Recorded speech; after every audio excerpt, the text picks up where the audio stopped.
चलिए ध्यान दीजिए, हम बात करते हैं प्रैक्टिस सेट 1.3 की, बराबर है ना, जहाँ पे हम लोगों ने पहले 6 क्वेश्चन और 8वां क्वेश्चन कंप्लीट कर लिए थे, बराबर है।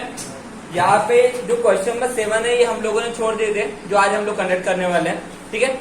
सो क्वेश्चन नंबर 7 ध्यान दीजिए क्या बोला है, quadrilateral ABCD is a parallelogram. हमें एक पैरेललोग्राम गिवन है, क्या गिवन है, पैरेललोग्राम। इसका नाम क्या है, एबीसीडी। डायग्राम आप लोगों को गिवन है क्वेश्चन में, है ना। तो चलो बना लेते हैं हम लोग जो डायग्राम हमें गिवन है। तो मैं यहाँ पे एक पैरेललोग्राम बना रहा हूँ, चलिए। तो इसका नाम क्या है, A B C D, okay. ये एक मेरा पैरेललोग्राम है, ये क्या मेरा पैरेललोग्राम। तो हमें क्या बोला है, quadrilateral ABCD is a parallelogram. अब पैरेललोग्राम की कंडीशन सबको तो पता ही होगी कि अपोजिट साइड एक दूसरे क्या होते हैं, पैरेलल होते हैं ना। मतलब ये साइड इससे पैरेलल है, ये साइड इससे पैरेलल है, इतना तो क्लियर है सबको, कोई दिक्कत याद रखे, ठीक है।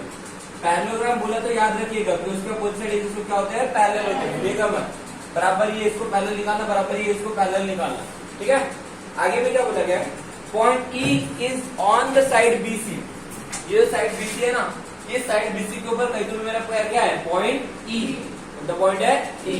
और आगे में क्या बोला है, लाइन डी ई। तो भाई यहाँ पे कहीं तो भी अगर ई पॉइंट है तो लाइन डी यहाँ से समझ जाएगा, मतलब यहाँ से मुझे लाइन ड्रॉ करते जाना है। लेकिन आगे पे क्या बोला है, line D intersect ray A B in point B. तो ये ए बी जो लाइन है ना, इसको कहीं तो भी ये डी क्या कर रहा है, इंटरसेक्ट कर रहा है कौन से पॉइंट में, टी पॉइंट में, कौन से पॉइंट में, टी पॉइंट में। ड्रॉ कर देता हूँ, यहाँ पे कहते कौन सा पॉइंट है, ई। ये जो डी ई है, ये जो डी है, ये ए बी को, ये ए बी को कहीं को भी इंटरसेक्ट कर रहा है, और जहां पे भी इंटरसेक्ट कर रहा है कौन सा पॉइंट है, कौन सा पॉइंट है, इतना समझा। ये मेरा पॉइंट पी, क्लियर इतना, कोई दिक्कत याद रखिए। चलो आगे बढ़ते हैं, क्या बोला उसके बाद, इतना जब गिवन है तो हमने बोला प्रूव दैट, उसके बाद प्रूव करना है, क्या प्रूव करना है, DE into B is equal to C into D, ये प्रूव करना है। वैसे तो है बहुत क्वेश्चन सिंपल सा देखा जाए तो, लेकिन थोड़ा सा दिमाग लगाओगे तो हो जाएगा। सिंपल तो थोड़ा सा दिमाग लगाना पड़ेगा। क्वेश्चन प्रूव क्या करना है उसको देखो पहले।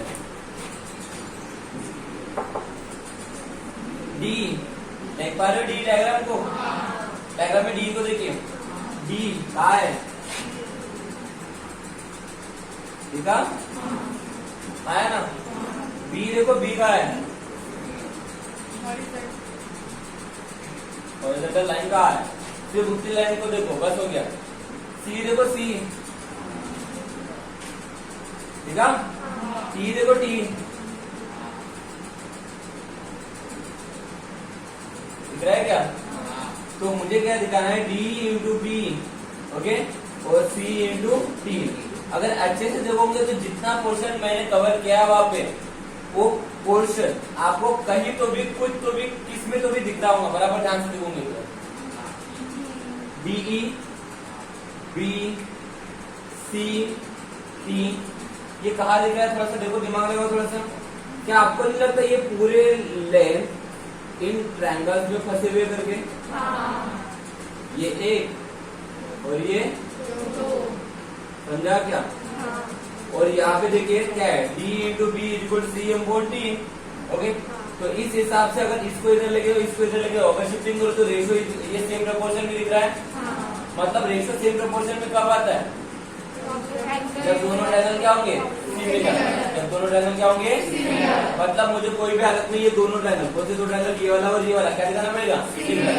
अगर ये दोनों ट्रायंगल सिमिलर होंगे तो उनकी करस्पॉन्डिंग साइड का रेशियो सेम प्रोपोर्शन में होगा, और रेशियो सेम प्रोपोर्शन में होगा तो इधर का डिवाइड वाला उधर जाएगा तो मल्टीप्लिकेशन में, उधर का डिवाइड वाला इधर जाएगा तो मल्टीप्लिकेशन में, यही होता है ना।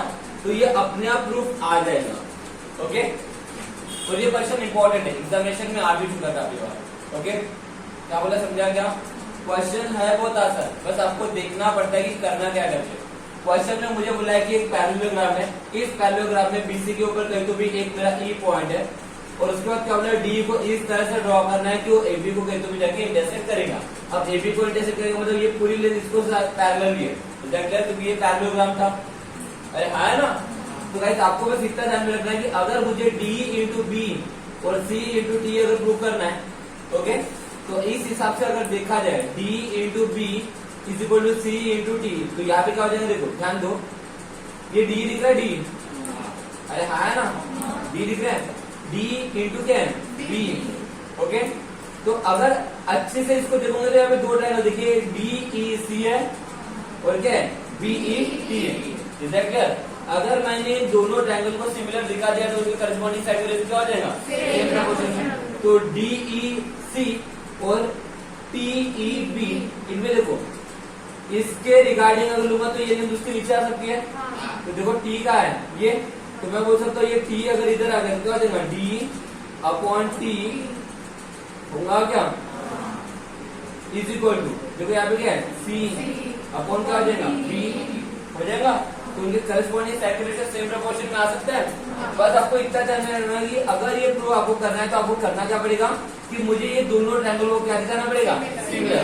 और गाइस इसको सिमिलर दिखाना ना बहुत ही आसान है, बस आपको थोड़ा सा डायग्राम में 2 मिनट के लिए ध्यान देना अच्छे से। मुझे बताओ इन दो ट्रायंगल को अगर मुझे सिमिलर दिखाना है तो मेरे पास ऑप्शन क्या होते सिमिलर दिखाने के, टेस्ट, कितने टेस्ट, कौन सी,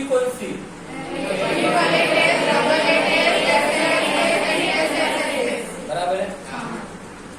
इन चारों में से पहले दो कौन से गायब कर सकता हूँ, जिनका यूज नहीं कर सकता, बोले जल्दी से, कौन सी टेस्ट से इनको सिमिलर नहीं दिखा सकता,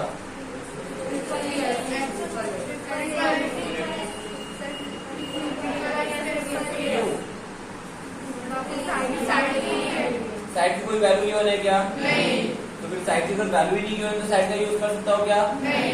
फिर मेरे पास ऑप्शन क्या बचा इसको सिमिलर दिखाने का, एंगल, पर एंगल भी तो गिवन नहीं है। लेकिन एंगल अगर गिवन नहीं भी हुए तब भी एंगल गिवन होते हैं, बस उसके लिए थोड़ा सा लगाना पड़ता है दिमाग, है कि नहीं। तो सोचो क्या वहां पे, चलो अगर मुझे एंगल से इनको सिमिलर दिखाना है तो मेरे ऑप्शन कितने हैं एंगल से सिमिलर दिखाने के, कौन से, डबल और ट्रिपल है। अब इसमें से मैं कौन सा ऑप्शन लेके जाना पसंद करूंगा, डबल ए। कौन सा, दो एंगल कॉन्ग्रुएंट दिखाना पड़ेगा। क्या आपको लगता है यहाँ पे दो एंगल कॉन्ग्रुएंट हो सकते हैं, सोचो पहला वो एंगल कौन सा हो सकता है जो कॉन्ग्रुएंट हो सकता है, कौन सा हो सकता है, काय को, वर्टिकल अपोजिट एंगल, समझा भाई, ये वर्टिकल अपोजिट एंगल है, कॉन्ग्रुएंट है, हमें और एक एंगल की जरूरत है,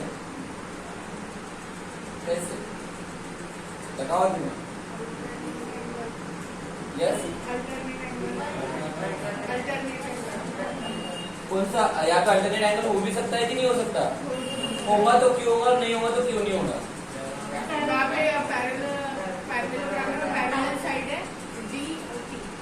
समझा क्या, सही बताया उन्होंने, ये पैरेललोग्राम है, इस हिसाब से ये इसको पैरेलल है, ये इसको पैरेलल है, और पैरेलल लाइन में अगर ट्रांसवर्सल डालोगे तो अल्टरनेट एंगल क्या होते हैं, कॉन्ग्रुएंट, क्या होते हैं, तो भाई देखो ये लाइन इसको पैरेलल है, ये उसका बन गया ट्रांसवर्सल, तो ये वाला एंगल इस एंगल से क्या हो जाएगा, हो जाएगा क्या, नहीं समझा, हो गया दो एंगल कॉन्ग्रुएंट,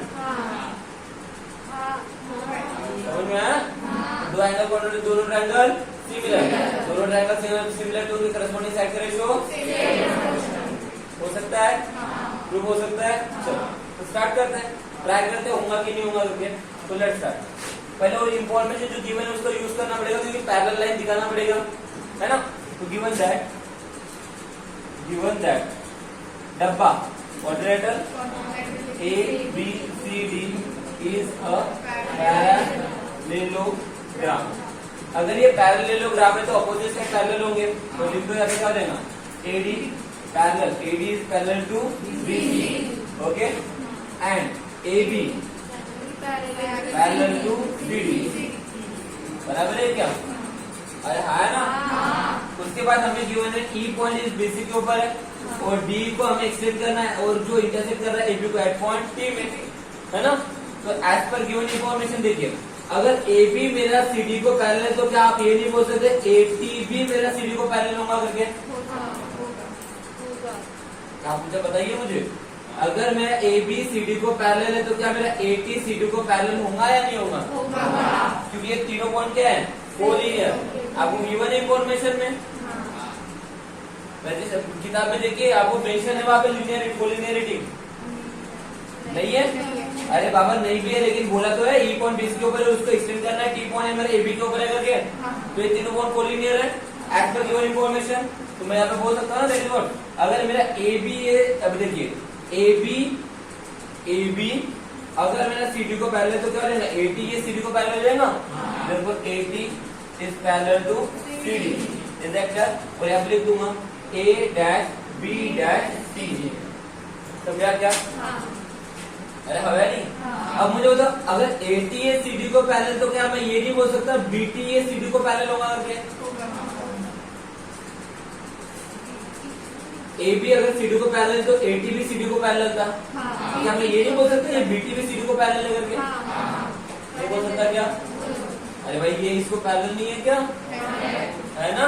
तो मैं बोल सकता हूँ ना यहाँ पे, देखो BT is parallel to CD, वही condition A dash B dash T, समझा क्या? अब ये क्यों किया, ये हमें बाद में काम में आएगा जब हम लोग ट्रांसवर्सल बनाएंगे, समझ में आया? ये दो लाइन पैरेलल है, ये ट्रांसवर्सल, तो ये एंगल इससे क्या हो जाएगा, कॉन्वर्स, समझा क्या? एक हेल्प हो जाएगी हमें। तो इतनी इंफॉर्मेशन समझिए क्या, क्लियर इतना? तो चलो स्टार्ट करते हैं फिर। अब देखिए, अगर BT मेरा CD को पैरेलल है और मेरा TD अगर मेरा उसका ट्रांसवर्सल है तो ये वाला एंगल, ये इस एंगल से क्या हो जाएगा, कॉन्वर्स हो जाएगा।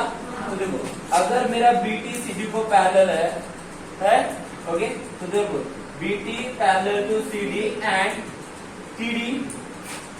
TD इज अ ट्रांसवर्सल, है क्या? तो उस हिसाब से क्या हो जाएगा angle BTE, angle BTE is convex to angle, बोलो ना BTE is convex to CDE, होगा क्या?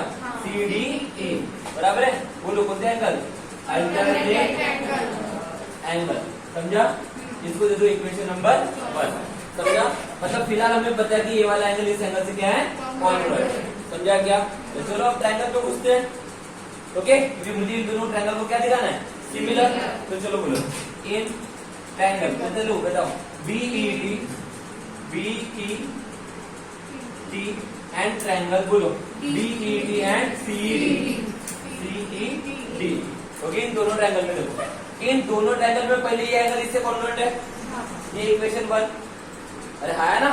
तो angle BTE is convert to angle CDE from equation number 1, है ना? इन दोनों ट्रायंगल में ये एंगल इससे कॉन्वर्ट है, इक्वेशन फर्स्ट में हम लोग निकाल के रख दिए थे। उसके बाद ये एंगल क्या है, वर्टिकल अपोजिट एंगल है, ये भी कॉन्वर्ट हो जाएगा, तो क्या हो जाएगा angle BET is convert to angle CED, बोलो वर्टिकल अपोजिट एंगल, ओके? तो अगर दोनों ट्रायंगल में दो एंगल कॉन्वर्ट, दोनों करस्पॉन्डिंग साइड रेशियो क्या होता है, सॉरी दोनों ट्रायंगल क्या होते हैं, सिमिलर, तो बोलो क्या हो जाएगा, therefore triangle BET similar to triangle CED, बराबर है, बाय A। अगर दोनों A से अगर ट्रायंगल सिमिलर है उनका करस्पॉन्डिंग साइड रेशियो क्या होता है, सेम प्रोपोर्शन में, तो लिख दो इन दोनों ट्रायंगल की corresponding side ratio same proportion में, क्या हो जाएगा बताओ, BE upon CE, okay? Is equal to TT upon TD is equal to बोलो BT अपॉन CD। अब ग्रुप में कौन कौन होना, देखो DE होना, DE है क्या मेरे पास, देखो DE मतलब ED है, तो D लिख दो इसको, है ना? BE होना, B है क्या, ये है, ओके? उसके बाद C होना क्या, C है क्या, उसको ना T है क्या, है कि नहीं? तो इन दोनों की जरूरत है, तो देयरफॉर लिख दो इसको BE upon B upon C is equal to बोलो टीई अपॉन डी। अब शिफ्ट करते इधर उधर, अब देखो डी इधर ला लो, सी उधर लगे, क्या जाएंगे देयरफॉर डीई इनटू बी, ये डिवाइड में जाएगा तो मल्टीप्लिकेशन में, तो D into B is equal to क्या हो जाएगा सीई, ये सी उधर चल रहा इनटू टी। प्रूफ क्या करना है, चेक करो तो आ गया क्या? अरे प्रूफ आया क्या? क्वेश्चन समझा? फिर से देखो क्वेश्चन बहुत इंपॉर्टेंट है और आसान भी है एक्चुअली। डायग्राम में हमें बोला है कि ये पैरेललोग्राम है, ये पैरेललोग्राम है, उसके बाद हमें बोला है कि ये वाली लेंथ इसके साथ मल्टीप्लिकेशन में और ये वाली लेंथ इसके साथ मल्टीप्लिकेशन में, इन दोनों को इक्वल दिखाना है। गाइस अगर इस क्वेश्चन को अगर आप अच्छे से देखोगे तो क्या बोला है कि ये इंडायरेक्टली दो ट्रायंगल के रेशियो की बात चल रही है, करस्पॉन्डिंग साइड के रेशियो की बात चल रही है। ओके देख सकते हो ये है ना, हाँ है ना। तो इन इंफॉर्मेशन को देखने के बाद मुझे लगा कि ये दोनों इंफॉर्मेशन इन दोनों ट्रायंगल के करस्पॉन्डिंग साइड के रेशियो के रिस्पेक्टिव है। Is that clear? तो मैंने क्या किया, सबसे पहले ये सोचा कि मैं इन दोनों ट्रायंगल को सिमिलर दिखा सकता हूँ या नहीं दिखा सकता। तो मुझे ये दोनों ट्रायंगल को क्योंकि देखो ये तो ये ट्रायंगल में दिख रहे हैं ना, समझा क्या? तो अगर मुझे इसको अगर प्रूव करना था तो मैंने ये सोचा कि अगर मैं ये दोनों ट्रायंगल को सिमिलर दिखा दूं तो मुझे पता है करस्पॉन्डिंग साइड के रेशियो सेम प्रोपोर्शन पे हो जाता है। और ये आ गया इधर वाला डिवाइड वाला इधर जाएगा तो मल्टीप्लिकेशन, इधर डिवाइड वाला इधर जाएगा तो मल्टीप्लिकेशन, मतलब आंसर आने के चांसेस है। ये मैंने सोचा और इस हिसाब से मैंने सोचा कि मुझे इन दोनों को सिमिलर दिखाना है। फिर मैंने बोला कि अगर मुझे दोनों ट्रायंगल को सिमिलर दिखाना है तो मेरे पास ऑप्शन क्या है, तो साइड तो कहीं भी थे नहीं, तो साइड वाला टेस्ट यूज नहीं कर सकता। फिर मेरे पास बचे दो ही ऑप्शन, ट्रिपल ए और डबल ए। फिर हमारा बेस्ट ऑप्शन कौन सा होता है, डबल ए वाला। तो फिर डबल ए के लिए मैंने पहले सोचा क्या वहां पे पॉसिबल है कि मैं उन दो एंगल कॉर्डिनेट दिखा सकता हूँ। तो फिर मुझे एक एंगल तो देखते बराबर दिख गया, कौन सा, वर्टिकली अपोजिट एंगल। तो एक दिमाग में आ गया भाई एक तो है तो दूसरा कैसे तो भी ढूंढना पड़ेगा। फिर दूसरा मैंने सोचना चालू किया कि क्या पॉसिबल है क्या, या तो कोई एंगल, ये एंगल इससे है क्या, ये एंगल इससे है क्या। तो मुझे दिखा कि ये क्या है, तो फिर मुझे ये याद है कि पैरेललोग्राम में अपोजिट साइड क्या होती है, क्या होती है। अगर ये लेंथ इसके पैरेलल है तो ये वाली लेंथ इससे पैरेलल हो जाएगी, इसका मतलब ये वाली लेंथ इसके पैरेलल है, तो ये लेंथ इससे पैरेलल है, ये उसका ट्रांसफर है, तो ये अल्टरनेट एंगल क्या हो जाएगा, कॉन्ग्रुएंट। समझा क्या? तो भाई ये एंगल इससे कॉन्ग्रुएंट है, इक्वेशन 1 में निकाल के रख दिए। फिर ट्रायंगल में घुसे, ये एंगल इससे कॉन्ग्रुएंट था, ये वाला एंगल वर्टिकली अपोजिट इससे कॉन्ग्रुएंट था, इस वजह से दोनों ट्रायंगल क्या हो गए, सिमिलर। और अगर दो ट्रायंगल सिमिलर तो उनके करस्पॉन्डिंग साइड का रेशियो क्या होता है, सेम प्रोपोर्शन में। और अगर करस्पॉन्डिंग साइड का रेशियो सेम प्रोपोर्शन में आता तो मेरा आंसर भी निकल गया। क्लियर इतना?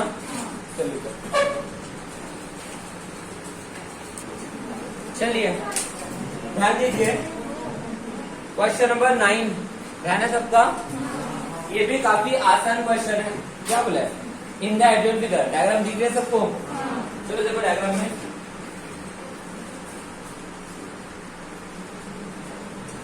ठीक है।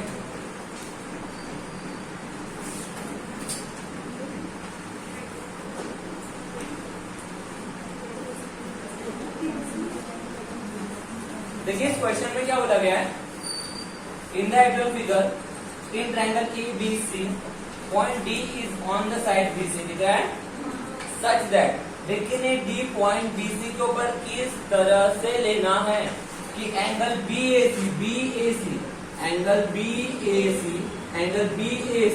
ध्यान से देखिए, angle BAC is equal to, ये इक्वल है किसके, एंगल ADC से, एंगल ADC से।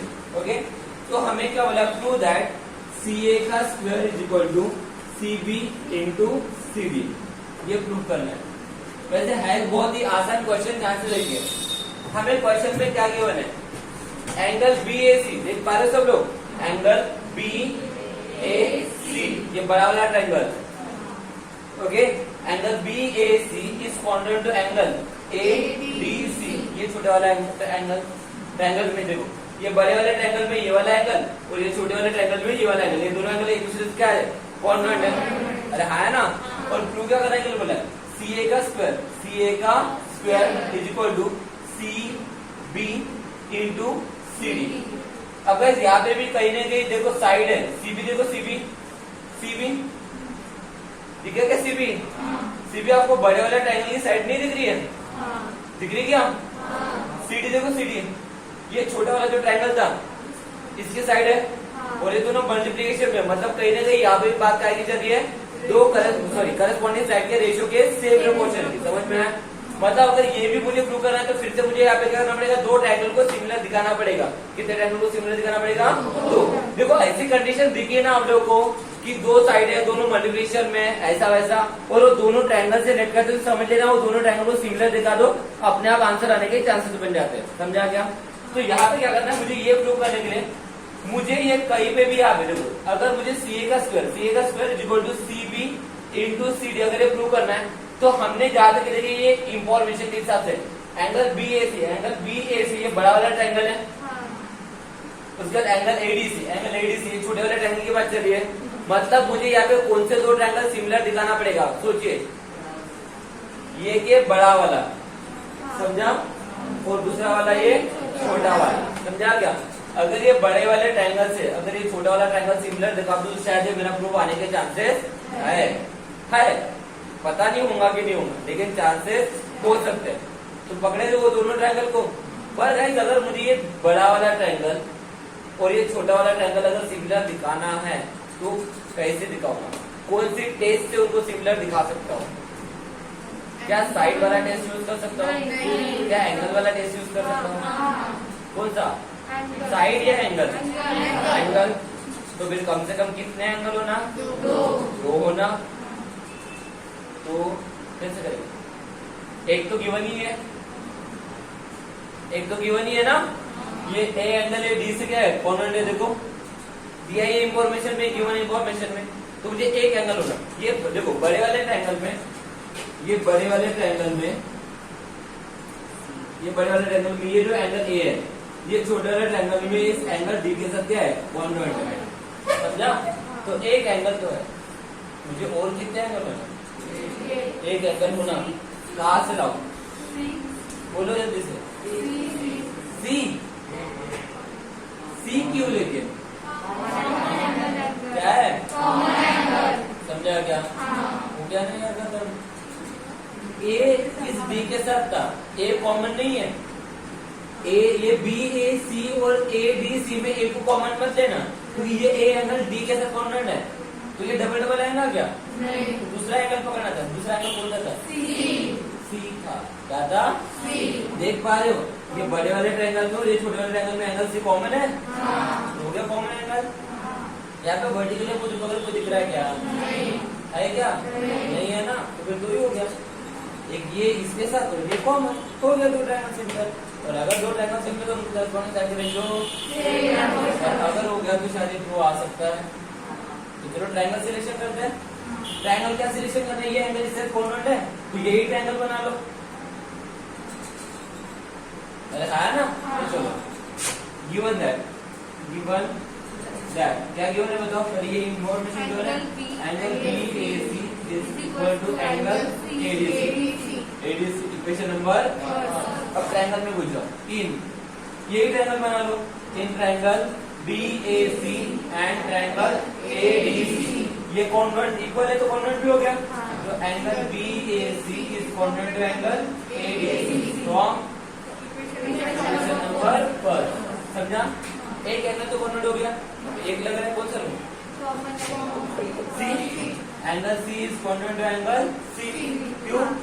आप इसका पूरा नाम भी लिख सकते हो, C लिखना मतलब पूरा भी लिख सकते हो, ओके? देखो लेकिन लिखोगे कैसे, देखो ये A एंगल D के साथ कॉन्ग्रुएंट है, तो अगर देखो अगर A से उठाऊंगा तो यहाँ पे D से उठाना पड़ेगा, ध्यान में रखेंगे, ओके? तो ACB, ओके? तो A लिया तो इधर कौन लेना पड़ेगा, DCA, समझा क्या? या फिर ऐसा भी लिखूंगा तो चलता है, कॉमन है। तो बताओ ये लिखो या ऐसा लिखो, नाम चलेगा? चलो लिखो, यहाँ पे क्या लिखूंगा, कॉमन एंगल। तो हो गया दोनों triangle similar, therefore triangle BAC similar to triangle ADC by AH। तो अगर दोनों ट्रायंगल सिमिलर, दोनों की करस्पॉन्डिंग साइड का रेशियो क्या होता है, क्या देना, BA मतलब AB upon AB upon AD is equal to AC upon DC, okay? Equal to AC। अब जरूरत किसकी है? CA का स्क्वायर, CA मतलब AC। उसके बाद CB और CB है ये ना, तो ये इधर आएगा तो AC स्क्वायर बन ही जाएगा। तो फिर इन दोनों को उठाओ, तो देखो ये AC मतलब CA लिख दो आप इसको, यहाँ पे CA लग रहा था ना, CA अपॉन CD मतलब CD लग रहा था, BC मतलब CB लग रहा था, और AC मतलब CA लग रहा था, बराबर है। ये इधर आएगा ये इधर आएगा, क्या होगा? CA into CA is equal to CB into CD होगा। तो CA into CA is equal to CB into CD। Hence prove. समझा क्वेश्चन?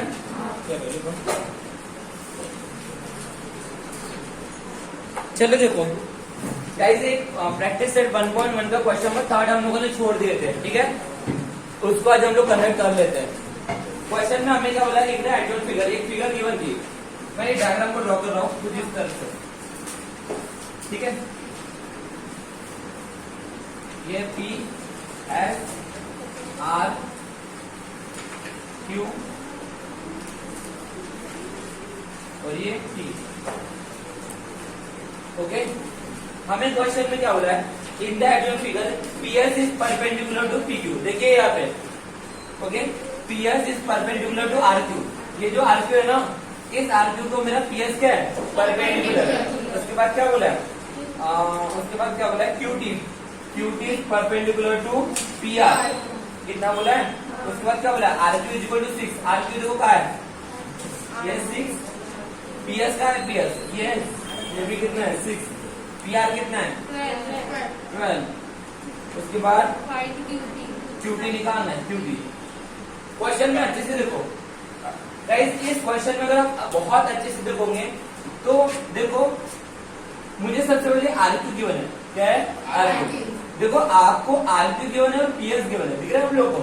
तो अच्छे से देखो, ये P Q और R, ये जो ट्रायंगल दिख रहा है PQR, ये जो ट्रायंगल दिख रहा है, इसका बेस क्या है? RQ और हाइट क्या है? PS। तो ये बेस और ये हाइट है, अब या नहीं? उसके बाद आपको PR गिवन है, देखो PR गिवन है और QT निकालना है। तो देखो फिर से PQR में PR क्या है? बेस, और PQ क्या है? हाइट। मतलब बात तो ये, एक बेस एक हाइट गिवन है, एक बेस गिवन है और एक हाइट निकालना है। लेकिन ट्रायंगल दोनों बार क्या है? सेम। ट्रायंगल दोनों बार क्या है? सेम। तो गाइस अगर ऐसी कंडीशन है, देखो बेस और हाइट की रिलेशनशिप है यहाँ पे, तो बेस और हाइट की रिलेशनशिप पहले वाले टॉपिक में आता है, ratio of area of two triangle. अरे आया ना? तो देखो फ्रॉम फिगर में ये बोल सकता हूँ, देखो एरिया ऑफ ट्रायंगल, पहले कौन सा ट्रायंगल ले रहा हूँ? PQR, okay. Area of triangle PQR upon area of triangle, देखो एरिया ऑफ ट्रायंगल PQR, ये ट्रायंगल ले रहा हूँ, लेकिन उसमें बेस क्या है? RQ और हाइट क्या है? PS। लेकिन एक बार फिर से देखिए, PQR में बेस क्या है? PR और हाइट क्या है? QT। तो फिर से नीचे में ट्रायंगल कौन सा ले रहा हूँ? Area of triangle PQR। Triangle वही है, बस चेंज क्या हो रहा है? बेस और हाइट। क्या चेंज हो रहा है? बेस और हाइट। तो पहले area of triangle PQR, area of triangle PQR जब ले रहा हूँ तो बेस क्या ले रहा हूँ? RQ और हाइट क्या ले रहा हूँ? PS। Base into height, area of triangle is equal to half of base into height. Half of तो कैंसिल हो जाएगा, तो बेस इंटू हाइट। अब फिर से वही ट्रायंगल है, लेकिन इस बार बेस क्या है? बेस क्या है? PR। हाइट क्या है? QT है क्या? लेकिन ये तब लिख सकता हूँ जब मैं ये इंफॉर्मेशन पहले ऊपर में मेंशन करूंगा, तो लिख दूंगा इन ट्रायंगल PQR, इस ट्रायंगल में, ओके। PQR में क्या दिख रहा है? RQ is base and PS is height, okay. Also PR is base and QT is height. समझा क्या? हाँ। इसी वजह से दोनों ट्रायंगल के एरिया का फॉर्मूला अप्लाई किया, समझ में आया? हाँ। जब बेस और हाइट दोनों क्या है? डिफरेंट है, Different। इतना समझा? हाँ। Okay, the ratio of area of two triangle is equal to ratio of product of their corresponding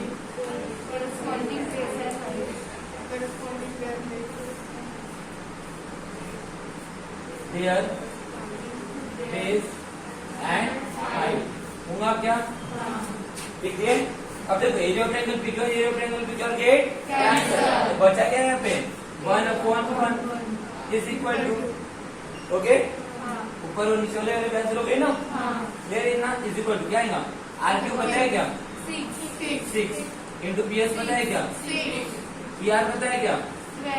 cutie पता है क्या? निकालना है ना? साइन दूने 12, 2 3 6, ओके। तो देखो यहाँ पे क्या बचा? 1/1 इज इक्वल टू 3/QT, बचा क्या? 1/1 मतलब 1 ही होता है, ये QT इधर आएगा, QT into 1 QT, देखो QT इज इक्वल टू 3। आ गया आंसर? समझा क्या? सिंपल तो था क्वेश्चन। चलो लीजिए इसको।